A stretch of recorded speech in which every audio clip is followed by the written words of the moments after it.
Bom dia pra você que tá ligando a televisão agora juntinho com a gente. Prepara o café pra ficar bem informado, porque o Manhã no Ar tá começando. Hoje é segunda-feira, 11 de dezembro de 2017. Você confere o que é destaque nesta edição. 5 pessoas são presas durante a operação na favela do Coreano, no bairro da Betânia. A Força Tática fechou todas as saídas do beco e iniciou uma varredura. Barco vindo de Maués com quase 40 passageiros afunda no Rio Amazonas. Quase 1 tonelada de alimentos estragados foi apreendida pela polícia. Pai e filho foram presos suspeitos de adulterar o prazo de validade dos produtos. No quadro A Vaga é Sua, nós vamos mostrar o trabalho dos socorristas do SAMU. Uma corrida contra o tempo e a favor da vida. É preciso ser ágil para chegar no menor tempo possível ao local da ocorrência. E na Série B do Barezão, CDC de Manicoré e São Raimundo vencem e garantem a vaga na elite do futebol amazonense.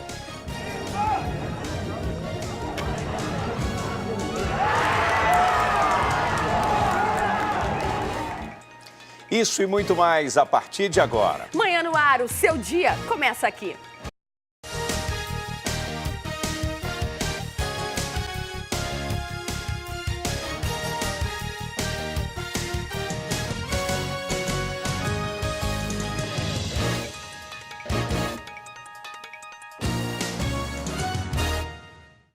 São 6 horas e 3 minutos, nós estamos ao vivo e você pode participar do Manhã no Ar com a gente. É muito simples, manda para cá suas sugestões de reportagens, denúncias e flagrantes. É só entrar na nossa página no Facebook e interagir com a gente por lá.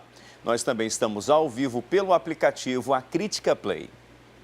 E 5 pessoas foram presas pela Força Tática durante um desdobramento da operação na favela do Coreano, no bairro da Betânia. Todos os suspeitos têm relação com o tráfico de drogas na área.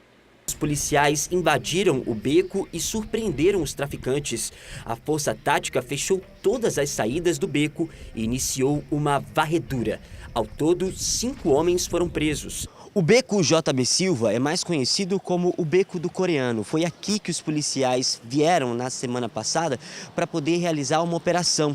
E aqui que conseguiram deter um dos líderes do tráfico de drogas do bairro da Betânia.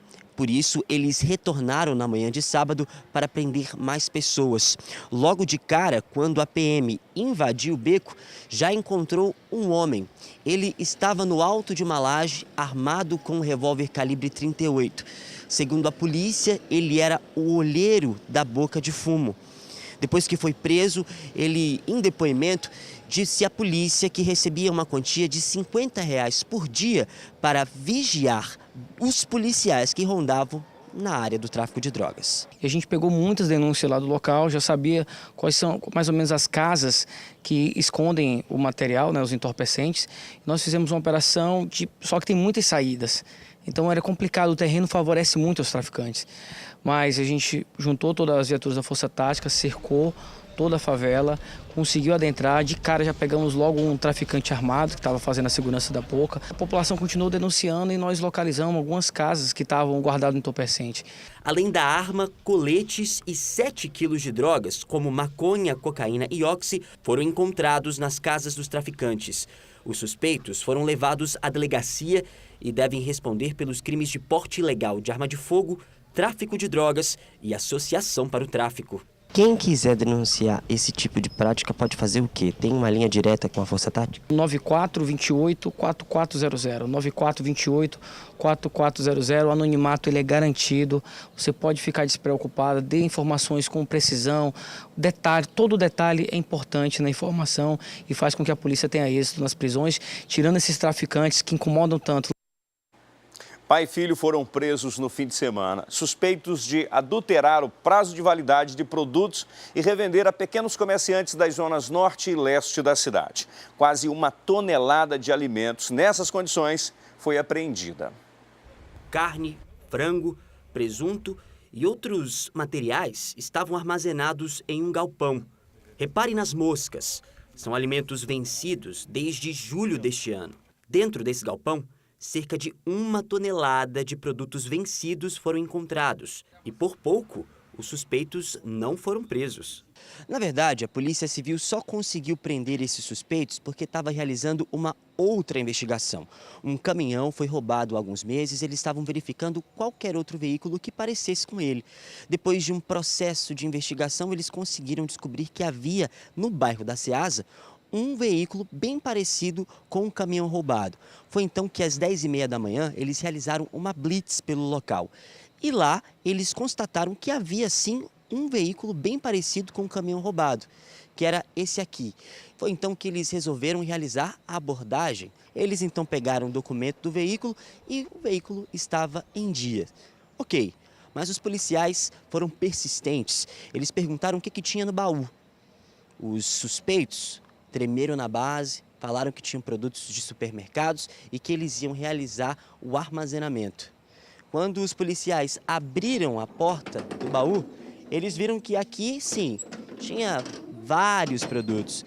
Só que esses produtos, na verdade, ou estão vencidos ou foram remarcados. Mas, segundo a polícia, os suspeitos retiravam todo esse material de supermercados, armazenavam todo o produto e, em seguida, revendiam a mercadinhos da Zona Leste. Eles falsificaram um documento.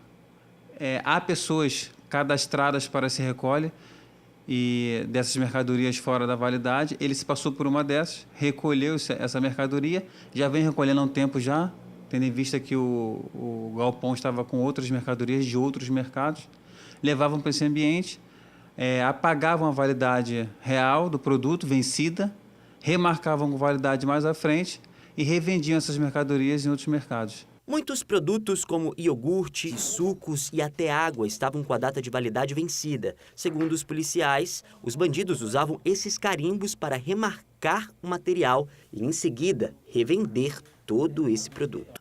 A polícia vai continuar as investigações para apurar a participação de outros suspeitos. Por enquanto, apenas o motorista Marcelo Santos Maciel e o colega Nilton da Silva Maciel foram presos e devem responder por furto qualificado e crimes contra o consumo.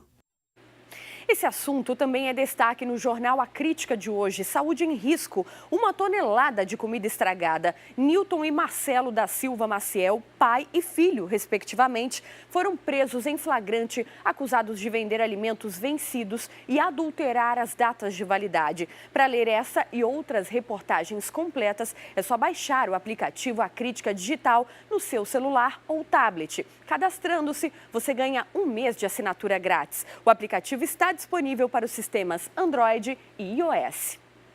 E um soldado foi preso quando chegava ao quartel no fim de semana. Ele é o principal suspeito de matar o também militar Quincy Jones Santos, de 22 anos. O corpo da vítima foi encontrado na sexta-feira no Distrito Industrial.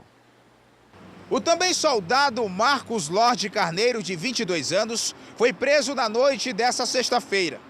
Para a polícia, ele é o principal suspeito da morte de Quincy Jones, de 22 anos, encontrado morto pela manhã do mesmo dia no Distrito Industrial, com uma perfuração no pescoço, talvez provocada por uma faca, e também com o corpo parcialmente queimado. Marcos foi preso no momento em que chegava para trabalhar na Polícia do Exército, local em que também trabalhava a vítima. A delegacia especializada em homicídios e sequestros, que investiga o caso, ainda não revelou a motivação do crime. A polícia investiga se a morte de 3 pessoas em menos de 8 horas estão relacionadas. Os crimes ocorreram na madrugada de ontem no bairro Jorge Teixeira. O repórter Danilo Alves, com quem eu vou conversar agora, tem mais detalhes para a gente desses crimes. Danilo, bom dia para você. Qual é a suspeita da polícia? Oi, Carol. Bom dia para você, bom dia para todo mundo que assiste a gente nesse começo de semana. A suspeita da Polícia Civil é justamente que esses casos tenham ligação com o tráfico de drogas e uma represália por conta de um crime que aconteceu na noite do sábado e que 8 horas depois resultou em mais 2 mortes no mesmo bairro. Tudo aconteceu na comunidade Monte Sião, ali no bairro Jorge Teixeira. A primeira vítima registrada pela Polícia Civil foi o Davi Soriano da Silva, de 22 anos. Ele estava na rua Umbaúba, antiga Rua 6, lá da comunidade, estava em casa quando, por volta das 6 horas e 45 minutos, foi abordado por 2 homens dentro da casa dele. Esses 2 homens chegaram, de acordo com a polícia, em uma picape modelo S10. Tava 2 homens e uma mulher. A mulher permaneceu no veículo, esses 2 homens saíram, invadiram a casa do Davi e em seguida efetuaram lá 4 disparos. Os 4 atingiram a cabeça do jovem, que morreu na hora. Os amigos e também familiares até tentaram levar ele para o pronto-socorro João Lúcio e Platão Araújo, na verdade, mas ele não resistiu aos ferimentos. Depois de tudo isso, de toda essa questão da violência ali pelo bairro, 8 horas depois, mais 2 homens morrem. Dessa vez, ali na rua Rua Tom Jobim, que fica lá também na comunidade. Um pouco mais distante ali da Umbaúba, mas é na mesma proximidade. As vítimas são o Miguel, mais precisamente identificado aqui como Miguel Jorge Monteiro Pinheiro, de 60 anos, e também o catador de latinhas Raimundo Dias de Souza, de 36 anos. O crime já aconteceu por volta das 2 horas da manhã do domingo. Os 2 moravam juntos, estavam bebendo no local, como faziam todo fim de semana, segundo as testemunhas, quando foram abordados por um grupo de homens que até o momento ainda não foi identificado. A Polícia Civil informou que algumas pessoas que viram tudo disseram que eram 3 pessoas, 3 homens. 2 deles foram atrás do Miguel e o outro do Raimundo. Eles até correram, mas infelizmente foram pegos pelos suspeitos e sofreram muita violência, viu?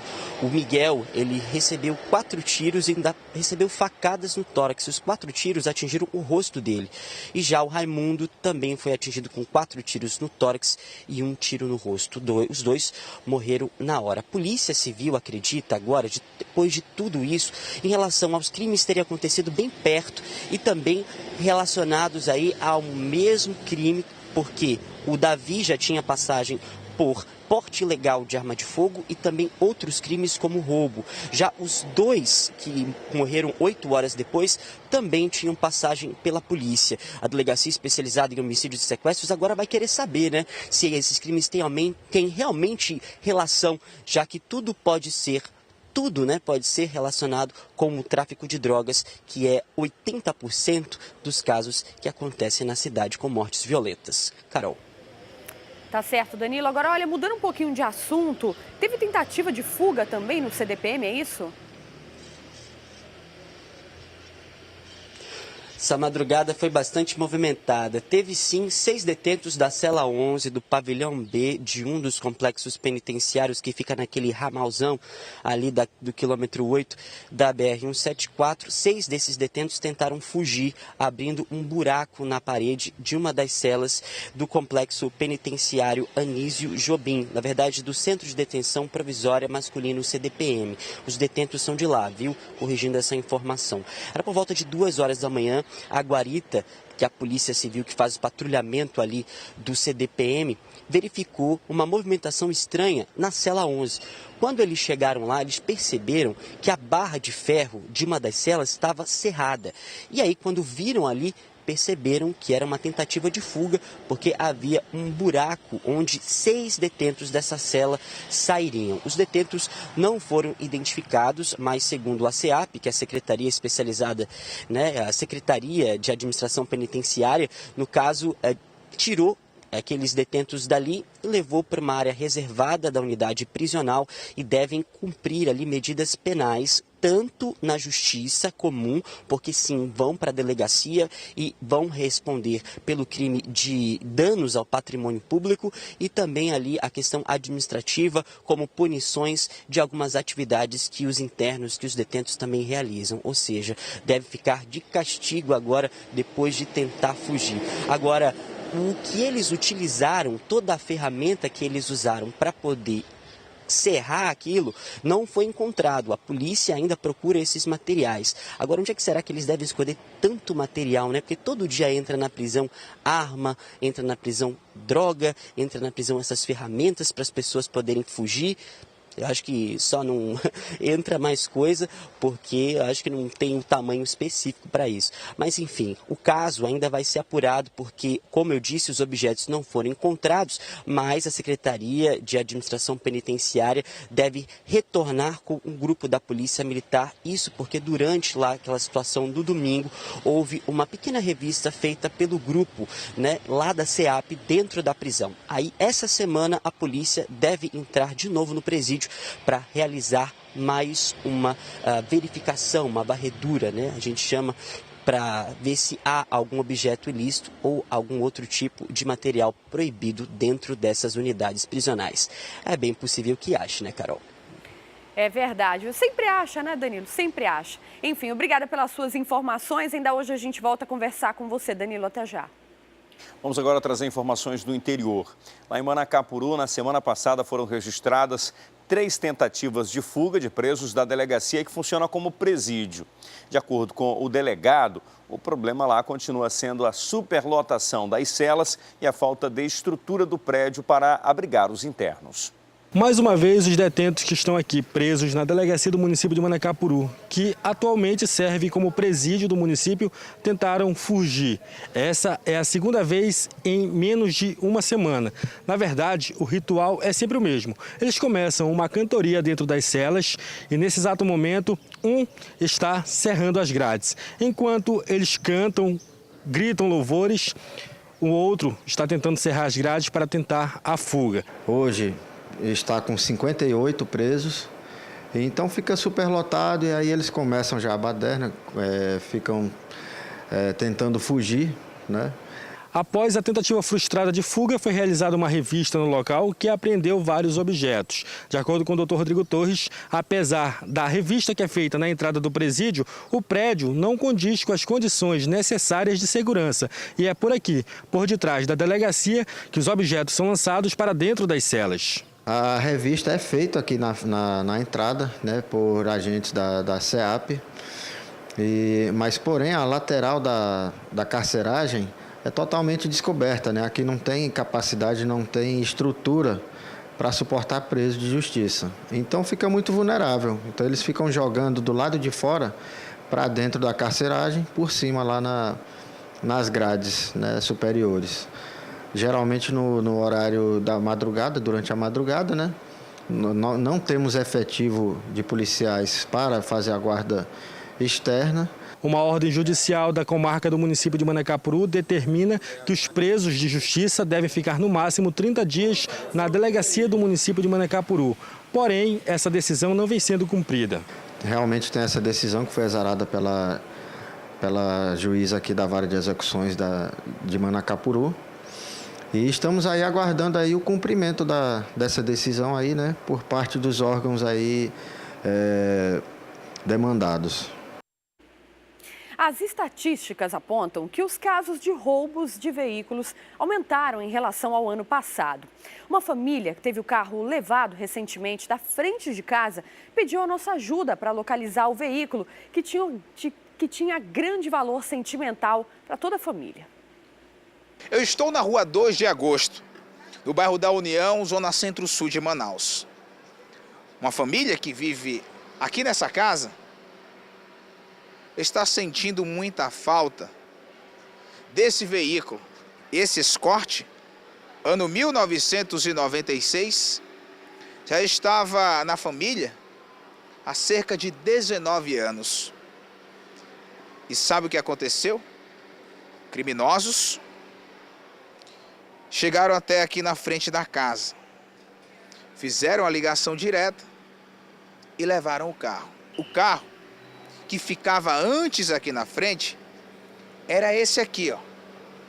Esse carro que ficava aqui na frente. Os criminosos conseguiram até arrombar a fechadura, mas não conseguiram levar o carro.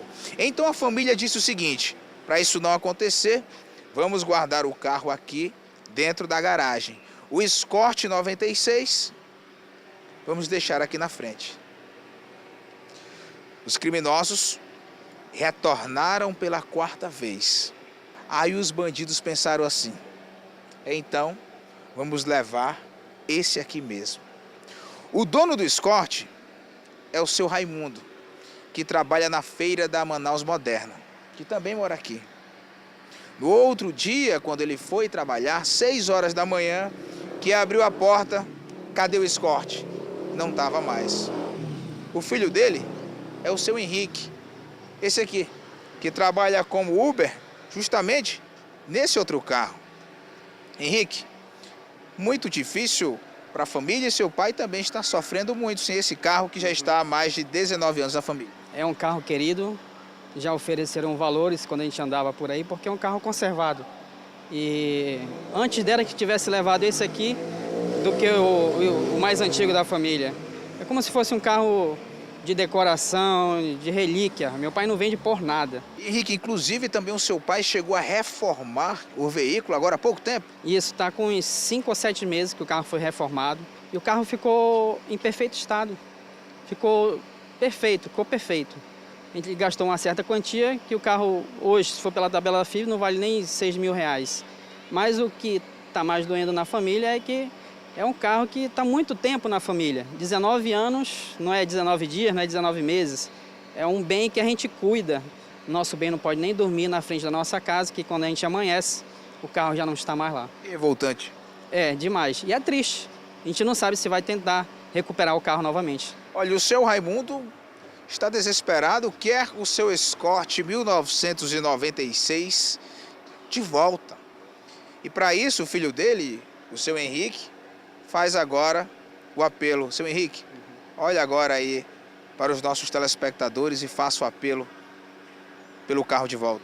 Eu queria pedir a todas as pessoas que estão assistindo essa reportagem que dessem uma olhada, seja qual for um terreno baldio, em qualquer parte dessa cidade, que ajudasse a recuperar o carro do meu pai. Que ele está sentindo falta, eu também estou sentindo falta. Não é um carro qualquer, não. É um carro querido da família, que estava há muito tempo na família e foi levado da gente. E 4 homens foram presos após fugirem de uma abordagem policial no bairro Novo Israel. O carro em que os suspeitos estavam era roubado e eles utilizaram o carro para cometer outros crimes. O carro que a gente vai mostrar agora na imagem é um Peugeot de placa OAC 4129. Esse veículo foi roubado e estava sendo utilizado, de acordo com a polícia, em assaltos pela cidade. Na madrugada dessa sexta-feira, isso por volta das 5h40, uma guarnição, policiais aqui da 18ª SICOM, estavam fazendo o patrulhamento no bairro de Novo Israel, aqui mesmo na zona norte da cidade, quando os policiais avistaram um veículo. Dentro do carro havia 4 pessoas. A polícia desconfiou do comportamento dessas pessoas e passou a acompanhar o carro. Os suspeitos fugiram aqui do Novo Israel em direção ao bairro Jesus Me Deu, também na Zona Norte. Acontece que quando chegou na Rua Amazonas, lá no bairro Jesus Me Deu, os suspeitos conseguiram cair no barranco. O carro capotou e a polícia conseguiu prender os suspeitos e apreender o veículo. Festas de fim de ano movimentam consideravelmente o fluxo de pessoas na rodoviária e no porto da cidade. Por conta disso, é preciso ficar de olho na segurança de embarcações e ônibus que fazem esse transporte. A saída de barcos e ônibus nesse período de festas aumenta. Muita gente indo e vindo para curtir com a família e aproveitar dias de folga. Dona Clemilda vai enfrentar quase 20 horas de viagem para Humaitá. Sempre que dá, eu vou para o Humaitá viajar, né? Final de ano, meio do ano, nas férias, eu sempre vou visitar minha mãe que mora lá. Mas é preciso ter cuidado. Seu João sabe disso. Ele que sempre pega ônibus para ir até Manacapuru, faz questão de fiscalizar o transporte. Eu sempre quero andar pelo jeito regular de andar. E tenho coragem de denunciar se eu encontrar algum tipo de irregularidade. E é exatamente isso. Os usuários precisam estar atentos também, para não colocar a própria vida em risco. Primeiramente, é o uso de cinto de segurança. Inclusive, nós temos gente nas bases do interior para saber se esse trecho está sendo feito de forma tranquila até chegar nos seus municípios. Nos rios, a fiscalização também é intensa nessa época. Quem cuida das embarcações e autoriza ou não o transporte de passageiros é a Marinha. A gente tem uma lancha extra, que é uma equipe além dessa, né, composta de 8 militares que estão aqui no período agora diurno, o dia inteiro, né? E à noite a gente está sob aviso aqui para, no caso de alguma emergência, a gente sermos acionados e estarmos aqui prontos para atender a população. A Nara foi acompanhar o embarque da família para Parintins. Para ela, a segurança é um item importante na hora de marcar a viagem. Observamos se está de acordo com a fiscalização que a Marinha regula, né? Sempre tem as normas, então a gente sempre observa isso. Inclusive, a minha família está levando 2 cachorros, então isso daí eles têm toda uma fiscalização e a gente, eles dão a assistência que é necessária e a gente confia. Documentação, peso do barco e, claro, coletes salva-vidas e o número certo de passageiros precisam estar à mostra. E assim como na estrada, nos rios os passageiros são fundamentais nesse controle. A gente pede realmente a participação da população, tá? Participem, denunciem a embarcação se você vê que tem algo errado, estiver transportando combustível de forma ilegal, no meio dos passageiros não é permitido, tá? Então a gente pede que liguem para o nosso telefone, que é o telefone que fala diretamente com o serviço da capitania. Então anote aí, o contato da linha direta com a Marinha é o 99302-5040.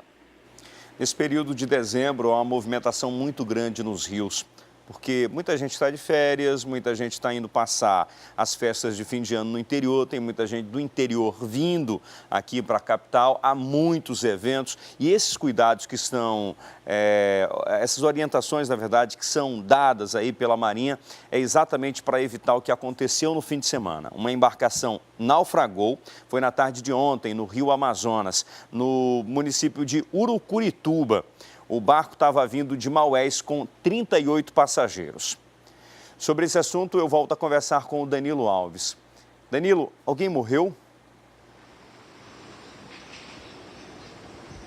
Oi, Wilson. Graças a Deus não teve nenhuma vítima fatal, não, mas o susto foi bastante grande. Isso porque ontem de manhã, foi 10h30 da manhã, que aconteceu esse acidente, esse naufrágio da embarcação Nossa Senhora do Rosário, que saiu de Maués, da 38ª Festa do Guaraná. O pessoal de lá estava fazendo festa, mas quando chegou ali a 339 quilômetros de Manaus, no município de Urucurituba, o comandante da embarcação percebeu que o barco tinha problemas mecânicos.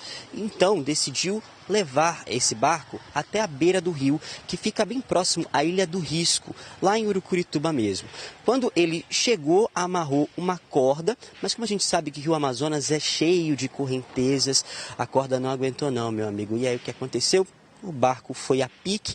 Essas fotos que vocês estão vendo agora é justamente no momento em que os tripulantes e também os passageiros são resgatados por um barco da Agência Fluvial de Itacoatiara, que é comandada pelo 9º Distrito Naval da Marinha do Brasil.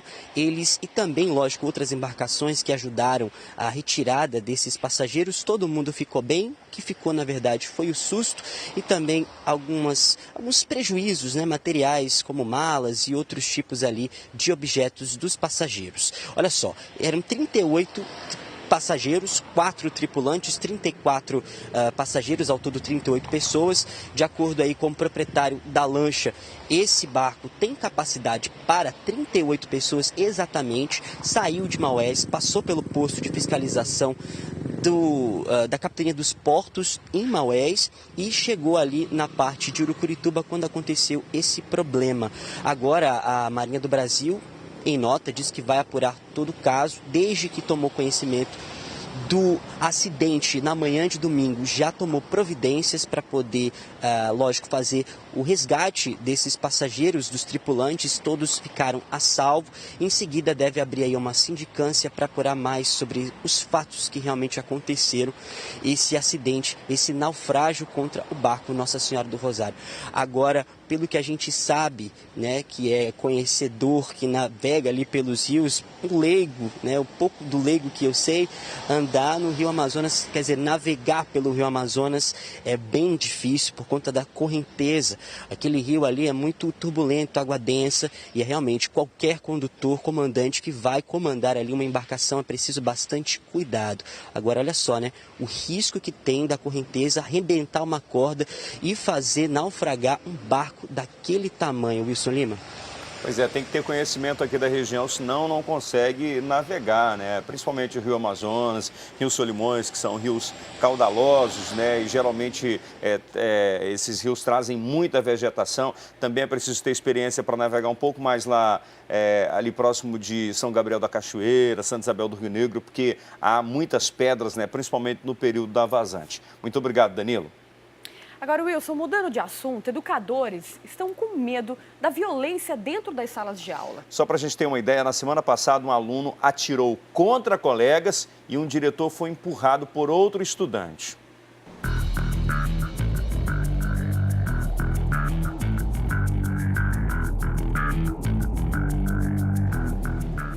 Violência e insegurança. Questões que se tornaram desafio para os educadores da rede pública. Alunos que são envolvidos em crimes vão à escola, mas não para estudar. Em vez disso, eles espalham o medo.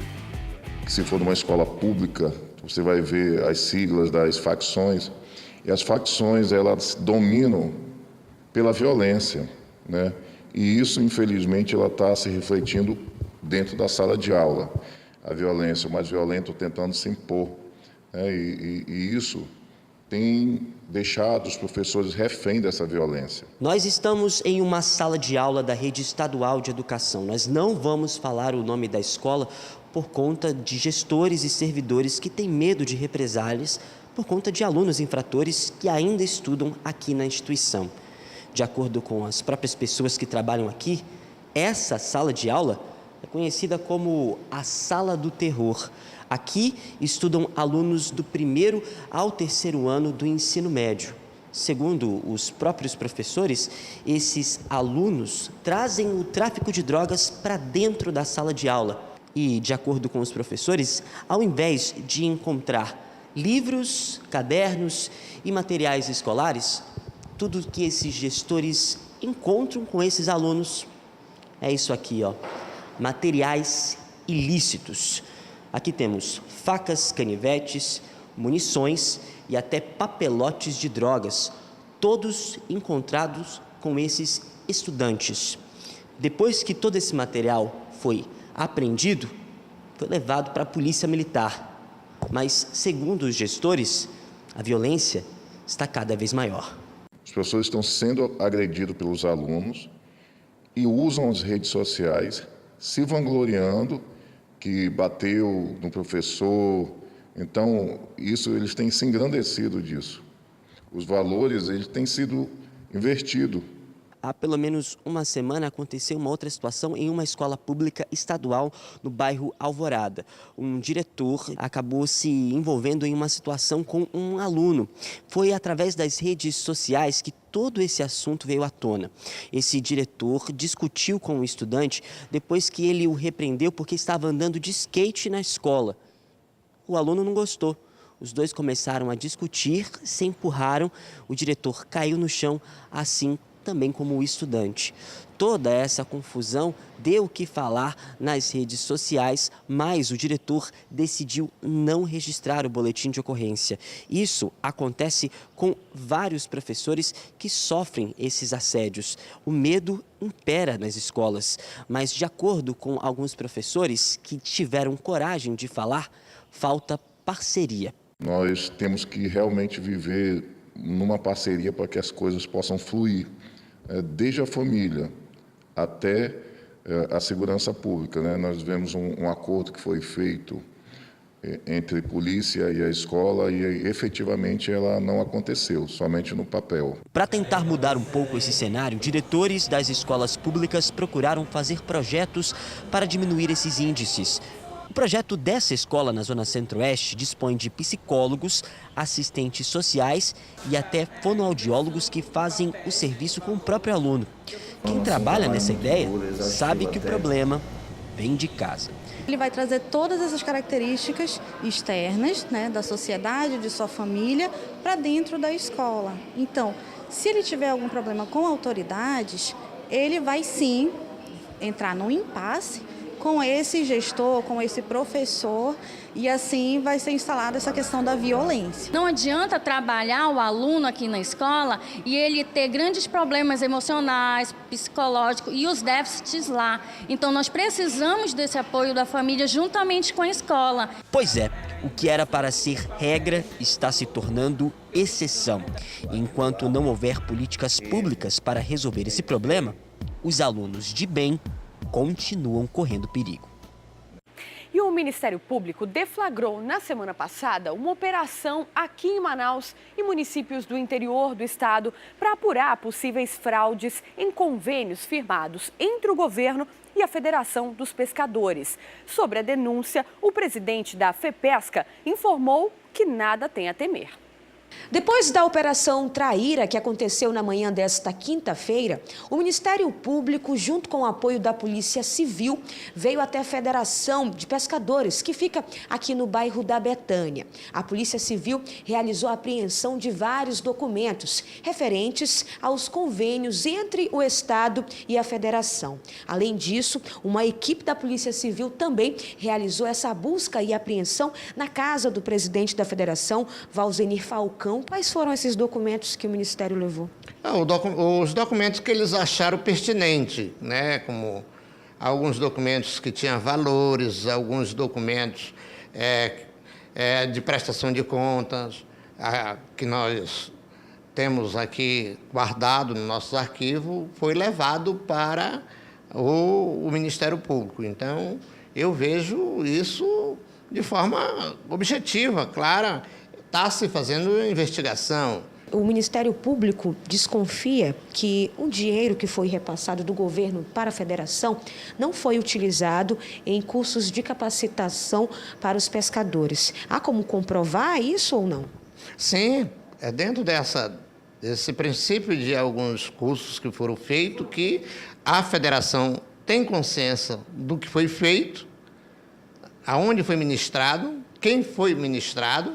Curso também desses convênios que ocorreram foi exatamente para fazer a infraestrutura industrial aqui dentro, que se tinha uma fábrica de gelo de 3 toneladas, nós levamos essa fábrica de gelo para 24 toneladas. Quanto foi investido mais ou menos? 1.400.000. A secretaria que fez o convênio fez prestação de conta e deu documento para nós dizendo que foi ok. Eu estou surpreso quando diz que não foram feitos esses investimentos aqui dentro. Queremos colaborar de forma que a gente possa prestar os esclarecimentos.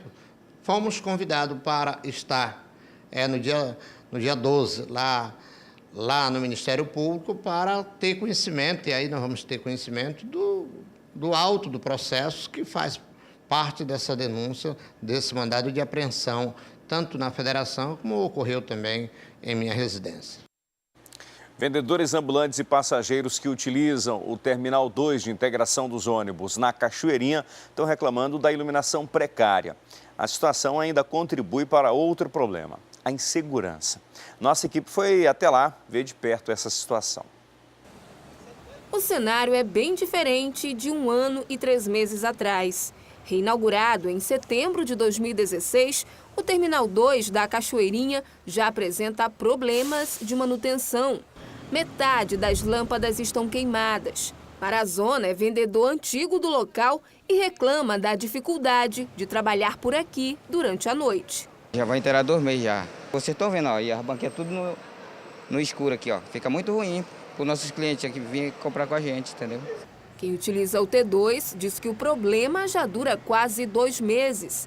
Com a iluminação insuficiente, fica difícil até para passar o troco, conta essa vendedora. É complicado porque a gente precisa mostrar mercadoria para o cliente e as vendas já não estão boas. E sem a iluminação fica pior. A minha tia que trabalha do lado, ela usa óculos, daí para ela passar o troco fica difícil. Ela fecha a banca dela cedo e vai embora. Ruim para os ambulantes e também para os passageiros. O Mike usa o terminal praticamente todos os dias na volta para casa e se sente inseguro com a pouca iluminação. Logo no começo, né, era mil maravilhas, a iluminação estava muito bem, né? Hoje em dia não, a gente não tem segurança. Mesmo com as luzes já não tem, imagine assim, né, escuro, aí fica complicado pra gente. Além das lâmpadas queimadas e da insegurança, os vendedores também reclamam que até hoje os boxes prometidos pela prefeitura não foram colocados. Eles também pedem a instalação de tomadas no local. Nós estamos sem energia no momento, a gente precisa carregar um celular, não tem nenhuma energia para a gente carregar um celular, entendeu? Fica muito ruim para a gente carregar um celular. Nós solicitamos um posicionamento da Superintendência Municipal de Transportes Urbanos para esse problema, mas até agora, até o fechamento desta edição, não recebemos nenhuma resposta. E agora uma história que tem intrigado uma família. Uma menina é dada como morta no Sistema Único de Saúde. A mãe dela descobriu a situação ao tentar marcar uma consulta para a criança em uma unidade básica. Até agora, a família não obteve nenhuma explicação e nem consegue marcar atendimentos médicos para ela. A Thea Morel explica essa história. A gente vai relatar agora um problema que está tirando o sono de uma família que vive aqui no bairro Nova Esperança, perto da zona oeste da cidade. É o problema da família da Larissa Sofia da Silva Lima. Guardem bem esse nome, porque é um nome que existe no Sistema Único de Saúde, dentro do sistema público, mas de uma menina que, de acordo com o sistema, está morta. Isso mesmo. Na primeira vez que os pais da Larissa vieram aqui na Unidade Básica de Saúde do bairro, na Unidade Básica Raimundo de Sá, eles descobriram que a menina estava dada como morta dentro do sistema. Quando eles digitaram o nome da Larissa Sofia, eles viram que esse nome, junto com o nome da mãe, né, estava ali como se a menina tivesse vindo a óbito. Isso teria acontecido na unidade Platão de Araújo, na zona leste da cidade, numa área completamente diferente aqui de Manaus. Os pais afirmam que nunca levaram a menina até aquela área da cidade. Dizem que nunca precisaram de atendimento médico naquela zona. Mesmo assim, lá aconteceu um erro do sistema e a Larissa agora aparece como se estivesse morta. Mas é claro que ela não está. Isso está trazendo uma série de transtornos para essa família. Quando a Larissa precisa vir aqui na Unidade Básica de Saúde, ela não recebe atendimento, porque no sistema é como se ela não existisse mais. Quando ela precisa de uma vacina, ela não pode ser vacinada, porque a Larissa, para o Sistema Público de Saúde, está morta. Eles fizeram o cadastro, né, para que ela recebesse ali o leite, para que ela tivesse o benefício, e, no entanto, isso deu o maior problema. Quase que eles não conseguiram entrar no programa, porque é como se a Larissa não existisse, pelo menos no papel. Essa não é bem a realidade, mas essa família não aguenta mais ir de um lado para o outro e não consegue identificar onde o erro aconteceu. Eles só querem que esse problema seja resolvido, porque a Larissa não está morta não, a não ser no papel. Toda vez que a gente vai em busca de resolver algum problema desse que eu estou passando, eu e minha família, nunca eu tenho resposta. Já me mandaram eu ir no Ministério Público, eu fui. Já me mandaram na Defensoria Pública, eu fui. Me jogaram para a Policlínica Gilberto Mestrinho, eu fui. De lá me encaminharam para a CEMED, Secretaria de Saúde. Não resolveram nada. E aí a gente vem gastando com isso, o tempo, eu nem estou trabalhando, entendeu? E com tudo isso a gente faz um esforço, gasta dinheiro com combustível, vou para um lado, vou para o outro, eu não tenho resposta de nada. Eu queria que, se as autoridades estivessem ouvindo agora, neste momento, que me dessem uma solução, me ajudassem a resolver esse problema, porque eu já estou tendo trabalho agora com a minha filha, mais tarde, quando ela for precisar ir para a escola, se ela, que Deus me livre e guarde, for precisar se internar, eu não tenho como fazer isso e o transtorno vai ser pior.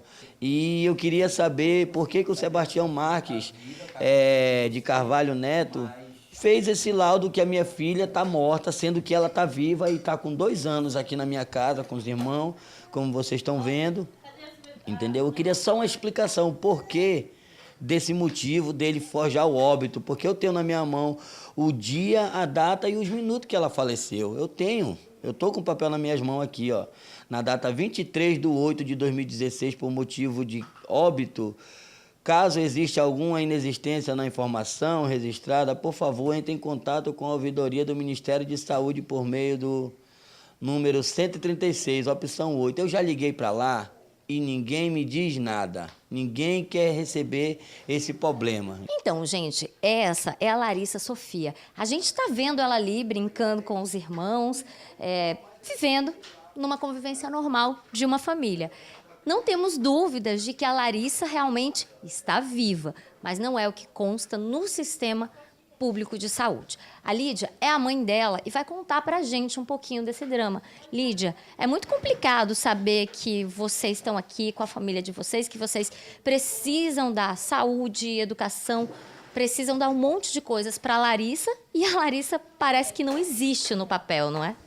É verdade. Eu fui na Policlínica Raimundo Franco de Sá, marcar o exame, né? Cheguei lá, deparei com isso, que ela não estava falecida, que ela não tinha falecido. O rapaz disse assim, essa criança faleceu. Simplesmente olhou para mim e riu, né? Essa criança não existe mais, não. Eu disse, mas como assim? Ela está no meu braço, ela está comigo aqui, ela estava no braço de 2 amigas minhas. Aí ela disse, não, mas não tem como. Aí eu cheguei lá atrás, a moça disse assim, se tu quiser, eu acrescento algum nome aqui, alguma letra, para conseguir marcar esse exame. Eu disse, não vou fazer isso, porque se eu fizesse isso, eu estava, né, assinando que ela tinha falecido mesmo, eu ia estar fraudando um documento. Aí ela disse, não, só vai mudar uma letra, e a gente consegue marcar o exame dela, quanto tem vaga. Só tinha uma vaga para o exame do coração, que era o exame que ela precisava fazer. Aí eu disse, não quero não. Aí eu peguei e saí fora de lá e vim embora. E desde lá a gente continua andando, andemos, já fui em vários lugares e até agora nada. Até hoje minha filha tem 2 anos e nunca fez nenhum exame. O que essa família quer realmente é que a Larissa possa ter acesso a todos os direitos que, como criança, ela tem. Ela tem direito à saúde e não está tendo. Quando ela for estudar, ela vai ter que ter direito à educação, mas pode ser que o sistema não aceite. Então, isso é uma situação muito grave e a gente espera que os órgãos realmente possam, vendo que a Larissa Sofia está aqui, ó, está viva, está brincando, resolver esse problema. E eu tenho quase certeza que foi algum tipo de confusão, viu, Carol? Nomes parecidos, isso é muito comum, né? Talvez a desatenção ali de alguém no momento de fazer o registro, né? O cadastro, até porque tem como comparar o nome dos pais, né? E aí você consegue diferenciar. Agora, já é complicado você marcar um atendimento na rede pública de saúde quando está tudo ok, quando o seu cadastro está tudo certinho. Imagina no caso dessa criança aí que está sendo dada como morta. Nossa, praticamente impossível, né? Como a gente viu que está acontecendo aí com ela. E algo que preocupa, né, Wilson? A criança está aí, precisa de atendimento, precisa fazer os exames. E agora o caso... E ela vai ter problema, não só no atendimento da área de saúde, mas vai ter problema... enfim, para ter acesso a algum benefício público, para fazer a matrícula da criança na escola, a família vai ter problema. E é um negócio, aparentemente, tão simples de resolver que vai acarretar uma dor de cabeça imensa para essa família. A gente está fazendo aqui um apelo para a Secretaria de Saúde, né, para verificar o que aconteceu nesse caso e para que a Secretaria tome as providências o quanto antes para resolver a situação dessa criança. Verdade. Olha, já nos aproximamos das 7 horas da manhã. Vamos saber então como está o trânsito na nossa cidade na manhã desta segunda-feira. Olha aí, essas são imagens da Avenida Torquato Tapajós. A gente vê ali, ó, a Nova Igreja Batista ali e o trânsito tá bom, até a gente vê um grande fluxo de veículos, um número grande de veículos nessa manhã, até porque tem muita gente vindo aí, né, indo em direção ao centro, muita gente que também vai em direção à Barreira, aí onde tem algumas fábricas, algumas indústrias, e por isso o fluxo de carros é muito grande, mas o trânsito tá bom. Agora sim, do lado direito do seu visor aí, a gente vê, né, o sentido centro com um fluxo maior de veículos. Ali na frente, um pouquinho mais para frente depois dessa faixa de pedestres aí que dá uma paradinha no trânsito, também para um pouquinho, o trânsito fica um pouquinho mais lento, o que já é habitual também, né, Wilson? E do lado da esquerda, o trânsito bem mais tranquilo. E eu já aproveito aqui, Carol, ontem eu passei nesse trecho por volta das 3, 4 da tarde, e aí eu já aproveito para orientar as pessoas que o trânsito ali nas proximidades da Igreja Batista vai ficar um pouquinho difícil. Isso. Mas há a orientação dos agentes de trânsito e também do próprio pessoal da igreja. Por quê? Porque está acontecendo lá o espetáculo Sonho de Natal, que acontece todos os anos. Nós vamos falar sobre isso no programa de hoje também, né? Pois é, e é um negócio, sim, sensacional. É lindo demais. E é impressionante também como a igreja se organiza, como eles se mobilizam, né, para fazer com que o trânsito não fique tão complicado, né? Eles organizam ali o estacionamento por trás e tal. É só o pessoal ter um pouco de paciência, né, que o trânsito flui. Há um pouquinho mais de congestionamento, né, porque é muito concorrido, é um espetáculo assim muito concorrido e não era para menos, né, dado o esforço que se faz e o espetáculo também que é apresentado pelos integrantes lá desse grande espetáculo. Verdade, tá certo. Obrigado, Alex, pelas imagens. E depois do intervalo a gente vai mostrar que as inscrições do concurso da Defensoria Pública foram prorrogadas mais uma vez. E aqui no estúdio a gente recebe o presidente da Câmara Municipal de Manaus. É daqui a pouquinho, Manhã no Ar volta já.